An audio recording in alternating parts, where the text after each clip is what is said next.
মোটামুটি আমরা সব মেয়েরাই মেকআপ কম বেশি করি, কেউ একেবারেই মেকআপ করি না বললে কথাটা ভুল হবে। যারা খুবই ন্যাচারাল থাকতে পছন্দ করে তারাও দেখা যায় যে অকেশনালি মেকআপটা করে, তো আমি সেরকম করি। তো মেকআপ করেই কিন্তু আসলে সেটা একেবারে ফেস ওয়াশ দিয়ে ধুয়ে ফেলা কখনোই উচিত না, কারণ মেকআপটা আমরা অনেক কিছু ব্যবহার করে করি, ফাউন্ডেশন, ব্লাশ, আরও অনেক কিছু থাকে।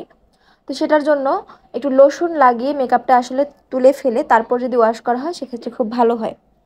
আবার আপনি চাইলে লোশন না লাগিয়ে, না লোশনটা আমার কাছে আছে তাই জন্য আমি লোশন লাগিয়েছি, আপনি চাইলে লোশনের পরিবর্তে নারকেল তেলও লাগাতে পারেন, সেটা আরও স্কিনের জন্য খুবই ভালো কাজ করে। আসলে মুখ মানে ডিরেক্ট মুখ ধুয়ে ফেললে যে উঠবে না সেটা না, মেকআপটা তো উঠে যাবে, কিন্তু এই যে আপনি লোশনের সাহায্যে বা নারকেল তেলের সাহায্যে যে মেকআপটা যদি তুলেন সেক্ষেত্রে আপনার স্কিনের কোনো ধরনের সমস্যা হবে না, স্কিনটা ভালো থাকবে। তো আমি নর্মালি লোশন দিয়েই তুলি।